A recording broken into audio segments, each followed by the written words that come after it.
स्वामी, तुम्ही देवता।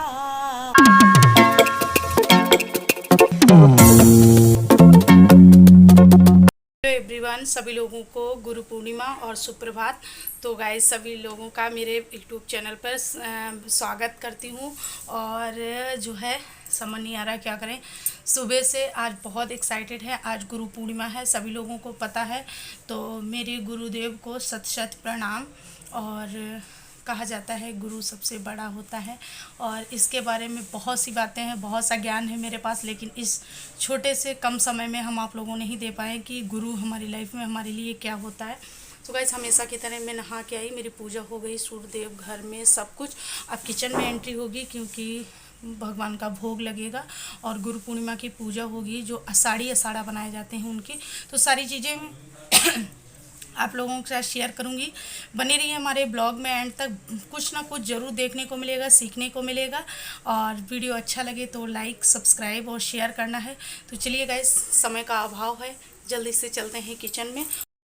So guys, देखिए यहाँ पर मम्मी बना रही हैं आषाढ़ी आषाढ़ा, जो बनाए जाते हैं गोबर से बनाए जाते हैं। गाय के गोबर से 5 पुतले टाइप में बनाए जाते हैं मेन गेट पे। तो गाइस देखिए, ये दाल भी जो है कलहार दी है, चने और उड़द की दाल रात में भिगोई थी वो। और इधर देखिए खीर बन रही है, आटा लगा दिया है। और ये देखिए घुइयाँ बॉयल हो गई है, बहुत हड़बड़ कटा है सुबह, इतनी जल्दी जल्दी काम हो रहा है क्योंकि पापा को ड्यूटी भी जाना है, भोग भी लगना है भगवान को।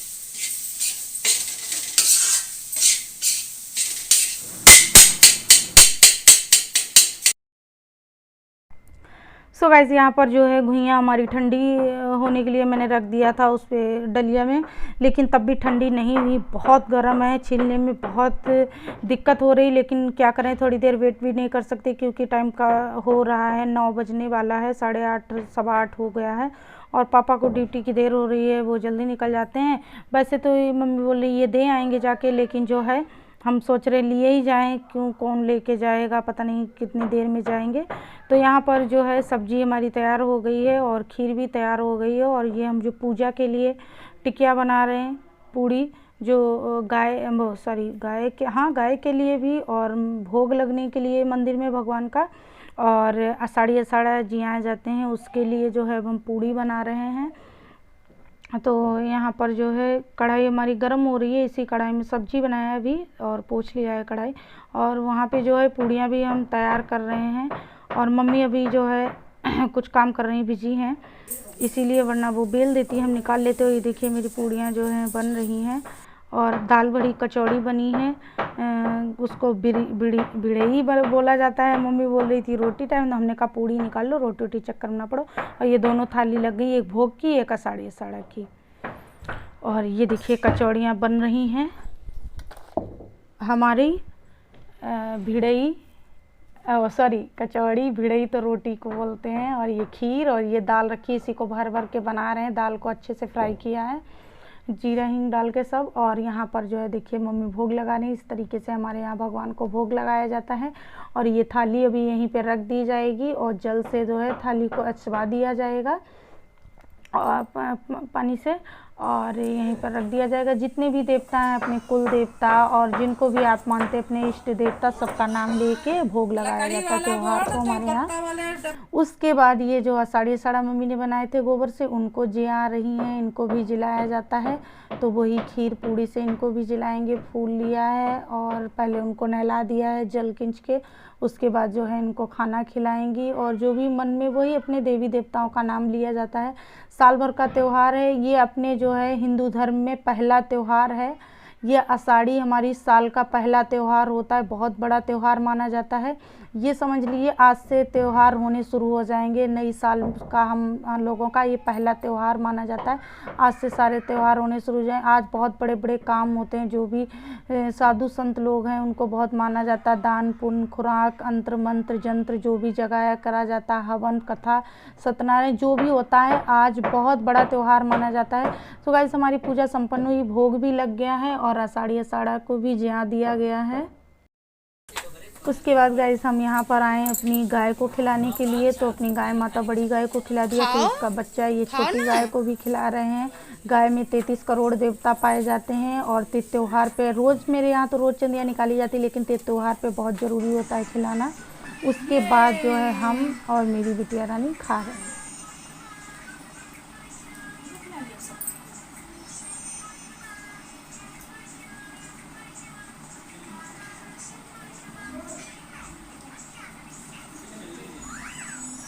हेलो गाइस, दोपहर के बज चुके हैं 1 और आप लोगों को बता दें आज मुझे थोड़ा पता नहीं क्यों अजीब सा लग रहा है। इतनी देर से सोच रहे थे चलो आप लोगों से बात करें, बट हम लेटे थे, मेरी हिम्मत ही नहीं पड़ रही थी, बहुत वीकनेस लग रही थी।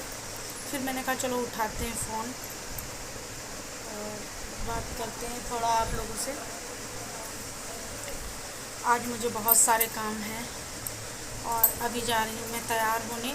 तो अभी तैयार होके जाऊँगी, यहाँ बगल में चाचा के यहाँ गृह प्रवेश है, तो पूजा वूजा हो रही, कथा था हवन वगैरह, तो वहाँ जाना है, तो वहाँ भी जाऊँगी।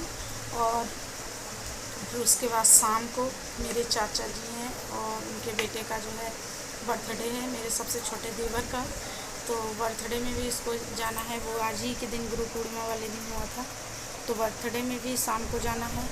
तो बहुत सी उलझने हैं आज और हिम्मत बिल्कुल नहीं पड़ रही। मन कर रहा है बस आराम से लेटे रहो और बस सोते रहो, ना कहीं जाओ ना आओ, ऐसा लग रहा है मुझे। लेकिन नहीं, जाना तो पड़ेगा, हर जगह जाना पड़ेगा, वहाँ भी जाना पड़ेगा।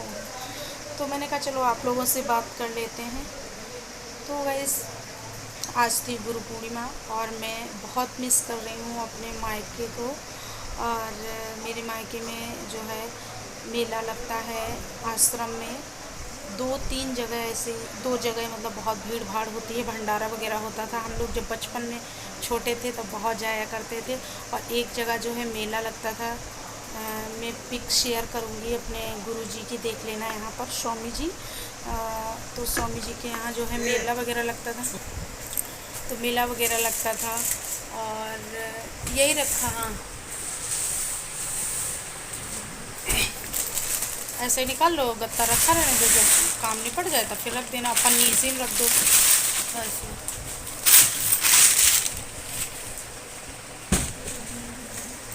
हाँ, ये फ़ाइन निकाल लेंगे, वहीं चाचा के यहाँ हवन होगा तो पंडित जी की तरफ लगा दिया जाएगा, क्योंकि गर्मी होगी वो काफ़ी टाइम लगेगा। तो गाइस मैं बहुत मिस कर रही हूँ। और पता पैसे मांगते थे घर में सबसे, अपने जो घर में सब बड़े होते थे अपने, सब लोगों से पैसे मांगते थे मेला जाने के लिए। और मतलब 8-10 दिन पहले पैसे जोड़ने लगते थे, आज मेला लगेगा, आज मेला लगेगा, पैसे जोड़ने लगते थे। मतलब बहुत सारी चीज़ें थी बचपन में जो कि अब वो चीज़ें आती नहीं, वो ख्याल ही नहीं आते मन में, वो फीलिंग ही नहीं रह गई। जैसे सारी इच्छाएं मर सी जाती हैं, कोई इच्छा नहीं रह जाती है, इस तरीके से कुछ हो जाता है बिहेव। तो गाइस बता दें आप लोगों के, जो भी आज गुरु पूर्णिमा है, तो जिन लोग जो भी अपने इष्ट देव को मानता है तो आज के दिन प्रणाम करता है, वहाँ दर्शन करने जाता है। कोई भी हो, कोई भी गुरु हो, कोई भी इष्ट देव हो आपके, ये नहीं कहते कोई एक ही, तो आज के दिन जो है बहुत ही शुभ माना जाता है। तो आप लोगों ने भी किया होगा आशा करती हूँ।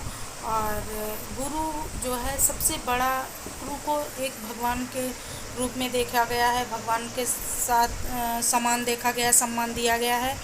और जैसे कि गुरुर् ब्रह्मा गुरुर् विष्णु गुरुर् महेश्वर गुरु साक्षात् तस्मै गुरुवे नमो नमः। तो ये जो है गुरु ही ब्रह्मा है, गुरु ही विष्णु है, गुरु ही महेश है, मतलब भगवान की तुलना की गई है गुरु से। और गुरु आपका कोई भी हो सकता है, जो आपको ज्ञान दे वही आपका गुरु है। फिर वो चाहे माता के रूप में हो, पिता के रूप में हो, दोस्त के रूप में हो, किसी भी रूप में हो, और कहीं भी मिल जाए आपको, गुरु का कोई स्थान नहीं होता है। जो हमको ज्ञान दे दे, जो हमें ज्ञान की बात बता दे, वही हमारा गुरु होता है। अब भले वीडियो लंबा हो जाए, बट माइंड में आ गया तो बात कर लेंगे आप लोगों से। तो गुरु ही सबसे बड़ा है। तो आप लोगों को बता दें गाइस, देखिए अगर आप लोग पूजा करते हैं हमारी तरह, ज़्यादा नहीं थोड़ी बहुत, जैसे हम भी थोड़ी बहुत करते हैं, ज़्यादा बड़े भक्त नहीं हैं, तो अगर आप लोग भी जो है, माइंड ना करिएगा, इस तरीके से लेट के बात कर रहे हैं, अच्छा लग रहा है इसीलिए। तो अगर आप लोग भी पूजा करते हैं, तो अगर आप लोग भी कोई तीर्थ यात्रा में जाते हैं, अगर आप लोग भी अगर कुछ भी मांगते हैं, तो सिर्फ 3 चीज़ें मांगना हमेशा भगवान से, सिर्फ 3 चीज़ें। वो क्या है मैं बताती हूँ आप लोगों को। बल, बुद्धि, विद्या।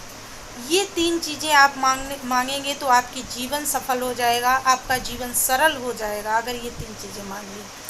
अब आप लोग सोचेंगे ये क्यों, और धन दौलत बंगला मोटर ये तो नहीं बताया नेहा जी ने, क्योंकि देखिए अगर आपके पास बल है, इन भुजाओं में बल है, आपके पास ताकत है, कोई कितना भी कठिन क्यों कार्य ना हो, उसको करने की कोशिश करिए।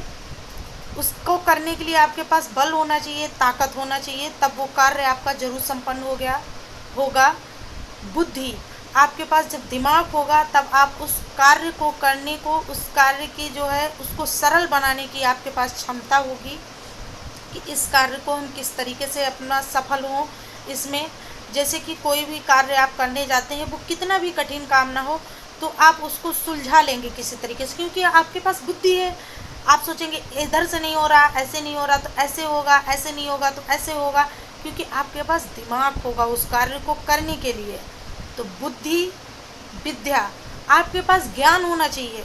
आप कोई बिजनेस करें, कोई जॉब करें, चाहे आप अपना एक परिवार चलाएं, सिंपल सा कार्य करें, कोई भी कार्य करने के लिए, छोटा से छोटा कार्य करने के लिए आपके पास ज्ञान बहुत ज़रूरी है।